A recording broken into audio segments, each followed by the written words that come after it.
Well, there's in Beagle Bay, the old people used to use the diamond when the Dutch plane, when the Japanese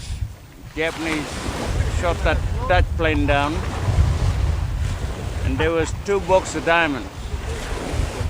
But my old ancestors used to use them diamonds to play marbles. And there's another box there missing. No one don't know where that box of diamonds. Till today, only now you can see it's only the tail end of the Dutch plane. Yeah, I actually seen it. It's there. It's still afloat. It's still there if you sit there, mate. Right there.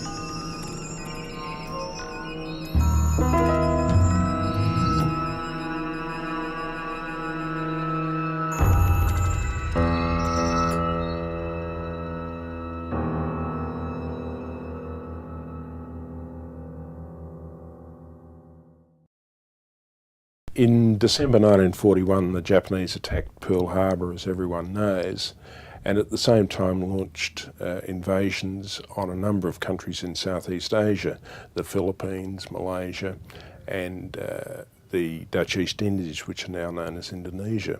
It was only a matter of time before the Dutch authorities determined that they couldn't withstand the Japanese advance, and decided that all of their personnel and aircraft and the personnel's dependents should be moved to the safety of Australia. De snelheid waarmee de Japanse invasievloot naar Nederlands-Indië kwam, er was volgens mij veel te weinig voorbereiding van de Nederlandse regering wat betreft de defensie van Nederlands-Indië. Wij hadden feitelijk helemaal geen benul wat de Jappen hadden. Wij wisten niet wat voor vliegtuigen hadden, wat hun vloot bestond uit, weet je wel. We wisten feitelijk niets van de Jappen af.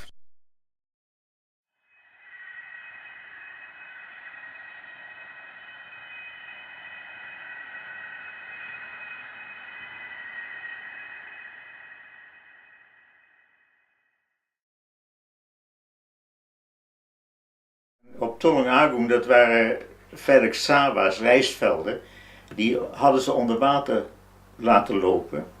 En daar steken wij tegen de avond, gingen we daarvan starten en dan gingen we richting Australië op. Op een gegeven moment werd de opdracht gegeven, neem zoveel mogelijk mensen aan boord en dat was het. We wisten niet hoe, ik weet niet hoe die mensen heten, niet. Neem ze aan boord en dat was alles. People crammed on the aircraft wherever there was a space, and many of the Catalinas had 30 or more passengers on, and the Dorniers had 40 or more passengers on. De mensen zaten gewoon stonden of probeerden tegen elkaar aan te hangen. Het was geen passagiersvliegtuig. That night we took off, and before takeoff and they opened the envelope. It said we had to go to Broome in Australia. Je krijgt een gezegende envelop op naar Broome. Je weet het niet.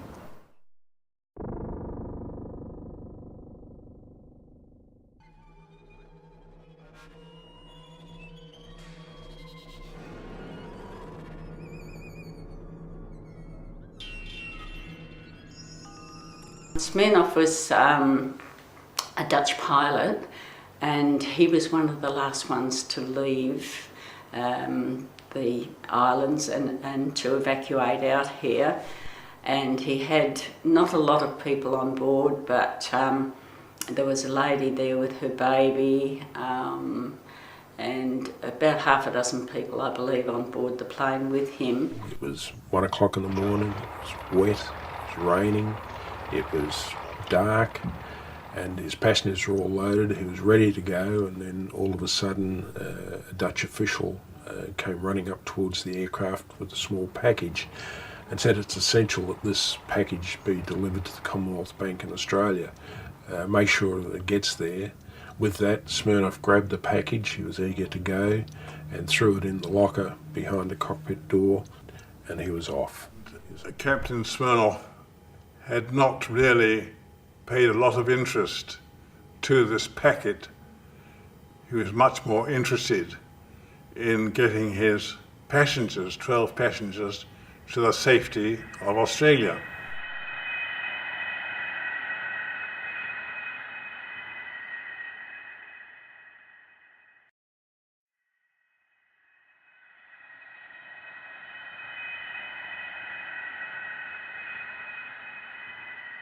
Uncomfortable, cold, hungry, and not knowing where they were going, most of them.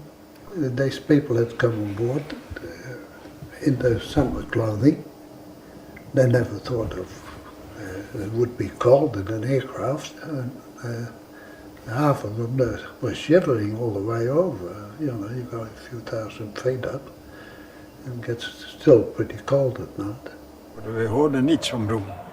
We wisten niet wat de frequenties waren. We wisten niks. We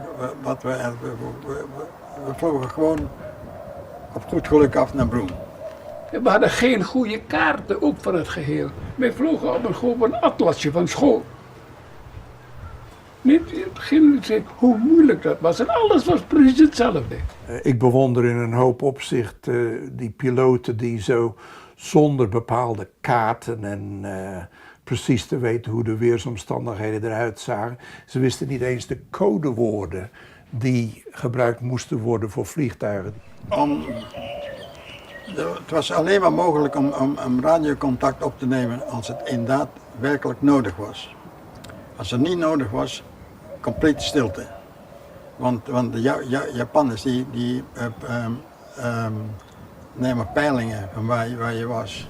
Well, we finally in the morning, about 7:30, 8 o'clock, we arrived in Broome. They only had 2 boys, and when we got there, there were already 11 or 12 flying boats lying there. Ongeveer 6 Doniërs en Catalines, Nederlanders.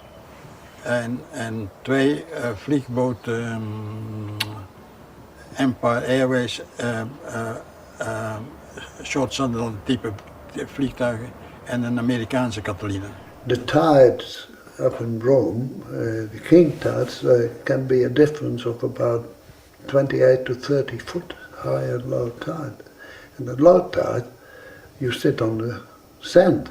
The various flying boats were situated some distance from the Broome jetty, which extended out almost a mile into Roebuck Bay. They were located a fair distance apart because with the tides and the winds they would swing around quite a bit, so they were scattered over a fairly big distance in Roebuck Bay. We kwamen daar om 8:30 's morgens aan. En terwijl we dus geland waren en naar de plaats stonden waar we de benzine moesten laaien, stond ik in de deuropening me uit te rekken en dan zag ik aan de horizon zag ik 9 stippen.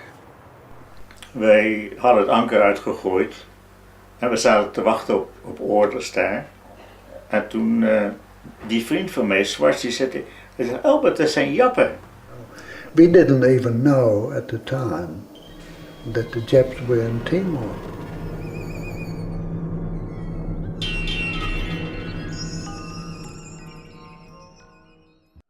The history behind the diamonds was that originally they were held in Amsterdam, and with the advancing German forces, the Dutch authorities or the Dutch owners of the diamonds determined that it would be better that they were taken to the Dutch East Indies for safekeeping during the war, and they were moved to Batavia. At that time, there were an estimated £300,000 worth in value of the diamonds. The package containing the diamonds was about the size of a cigar box, so it was probably 9 inches long, 5 inches wide and probably an inch or an inch and a half deep. Uiteindelijk werd Smirnoff niet precies op de hoogte gesteld van wat er allemaal in zat. Waarom weet ik ook niet. Maar ik stel me voor dat het in Bandung ook een chaotische toestand was destijds. En dat ze heel vlug er zeker van wilden maken dat die diamanten niet in Japanse handen zouden vallen.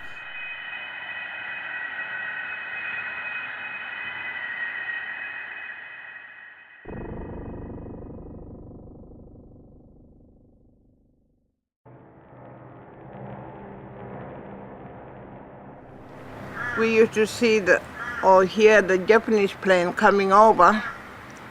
All of us little ones, our parents used to run from the colony, run to the dormitory to pick us up, run in the bush. We were terrified, you know, because they used to come very low and we used to get frightened. They came straight over us here. Yes, we saw them. There were 10 of them, 10 Japanese Zero. They were coming from this direction, going to Broome. The Japanese commander of the 3rd Naval Air Group, a Captain Takeo Shibata, determined that a raid should be launched on Broome. His aircraft were based at Kupang in Timor, and it was he that had been instrumental in preparing the Zero fighter and developing long-range flight capabilities for that aircraft. On the 3rd of March 1942, 9 Japanese planes bearing the long-range tanks came over Broome.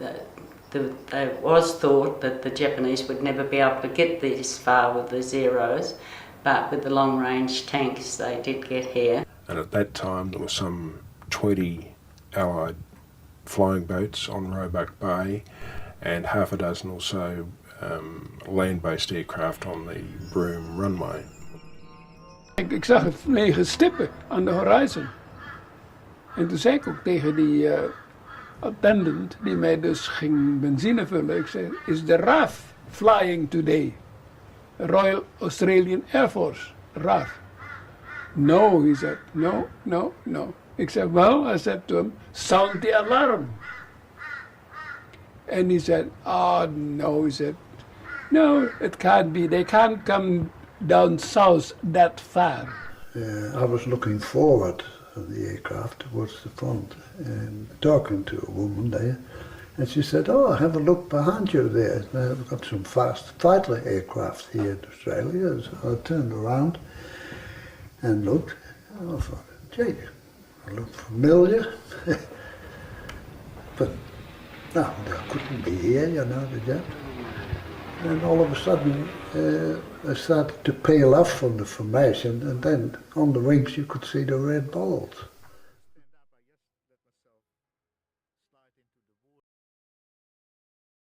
Je zit er op het vleugel aan het vliegen. Op een gegeven moment zie je die dingen op een gegeven moment op je afkomen. Je zegt, wat nou, weet je wel. En dan gaat het en bang, bang, bang. En dat vliegtuig explodeerde meteen, want die tanken waren vol met benzinegas. En de mensen, ze sprongen van de vleugels af. We've had quite a few personal accounts, but it's nearly all the same terrible story about being inside the plane and all of a sudden these bullets are coming through. And of course they were incendiary bullets, the planes were bursting into flame straight away. They had to jump into the water, they were surrounded by burning water. Je springt overboord, ik bedoel, en hoop dat je niet geraakt zal worden. Want ik had geen tijd om op te staan, ik liep me gewoon van de kant van het vliegveld in het water vallen, weet je wel. En toen was ik in het water. En na de eerste run van de jappen, toen vloog die kist niet in de brand. Dus ik dacht, nou, ik zwem terug en ik ga achter die mitrailleur staan. Maar toen ik terugzwom, toen kwam de tweede jap, die kwam er al over en de kist die ging in vlammen dan. on the bay, it was absolute carnage. All of the aircraft were set alight. Some tried to fight off the Zeros with machine guns and whatever. Some tried to take off, but none was successful. Well, I tell you, it was frightening to hear. Well, I was still on the aircraft in the tail with the machine gun there, and you hear people screaming everywhere. Some had been hit by bullets, wounded, trying to swim. There's machine guns being fired from some of the aircraft. The Japs were still flying around, circling around and dive bombing, you know, what was left of the aircraft. It was, well, pandemonium, really.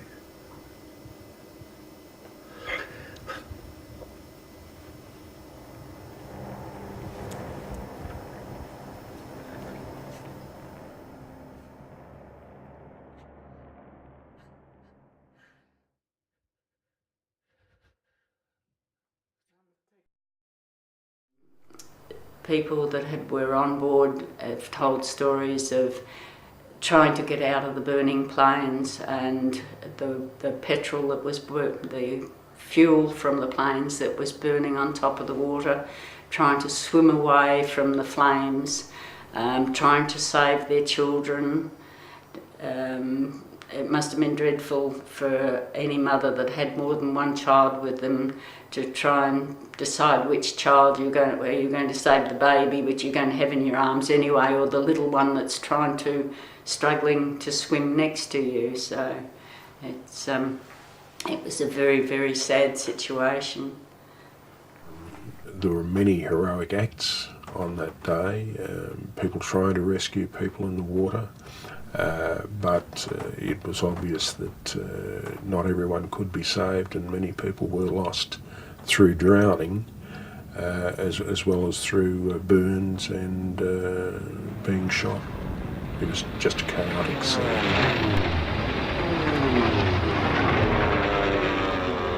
Je springt overboord en hoop dat je niet geraakt zal worden.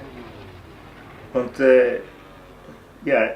Ik had geen tijd om op te staan. Ik liep me gewoon van de kant van het vliegveld in het water vallen, weet je wel. There was a boy who had also came off the aircraft, and he was swimming, really like a champion, but he ran out of steam, not realizing how far it was. So you can only be steady swimming.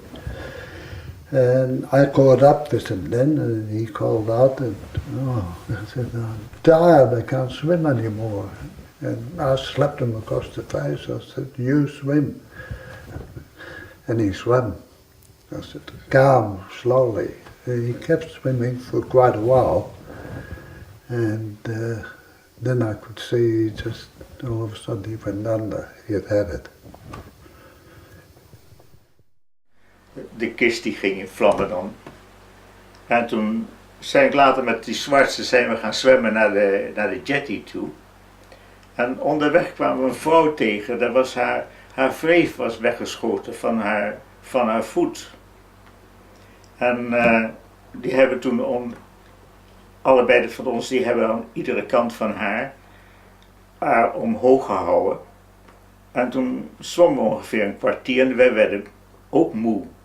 Ze zei, nou, je moet maar op je eigen gaan zwemmen, maar wel blijven in de buurt van jou. They was trying to swim to the jetty and also to the shore, because the jetty goes out in a curve, and it was like a big arm enfolding the shore. A number of people, I think, drowned because they couldn't reach the jetty. Now, it's no good swimming to a jetty that is sort of upstream, if you know what I mean, when the tide runs out. You have to just keep on swimming towards the beach and drift with the tide.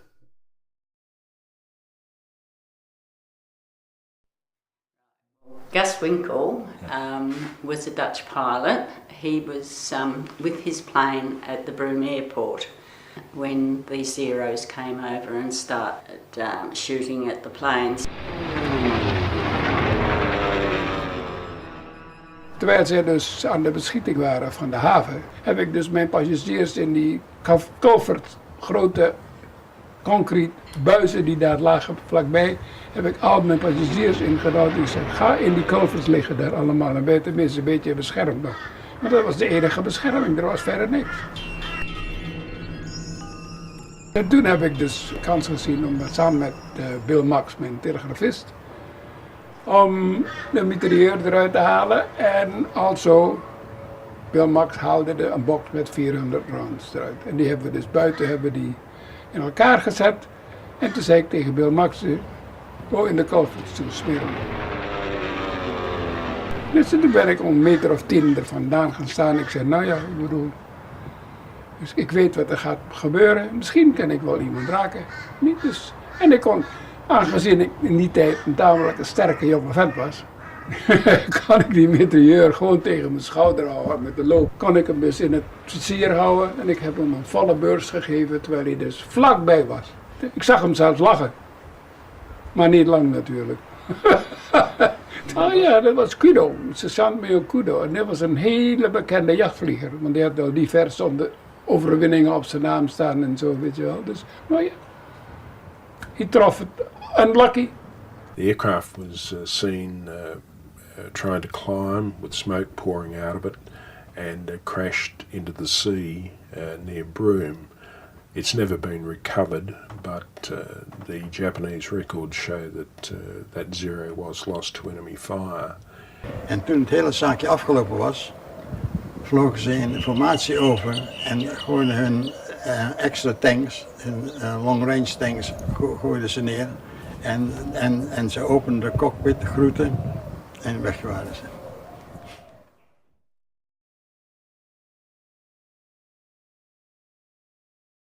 The 8 Zeros that were left headed back to Kopang, and on the way a DC-3 aircraft pilot by Captain Ivan Smirnoff, which had left Java the night before, was sighted en route to Broome. They followed the coast and they've run into this Dutch airliner at a place called Carnet Bay. When Smirnoff realized that they had been seen and was going to be attacked, he advised, instructed all his 12 passengers to adopt positions in the plane where they would suffer the least chance of being hit by the Japanese bullets. And no thought was given to the diamonds that had just been put into it. Well, it was just a parcel that had been put into a cupboard on the planes. Mrs. Van Tyne was hit twice, I think it was, and the baby was hit once in the leg, I think it was. And his aircraft made a forced landing, some might say a crash landing, on the beach at Carnet Bay. The message came to Beagle Bay that a plane was in difficulty there, had been shot down. That night, Beagle Bay truck went out from here, out there to this place called Carnet Bay, and picked all those passengers up. The pilot was there. His co-pilot was killed right there.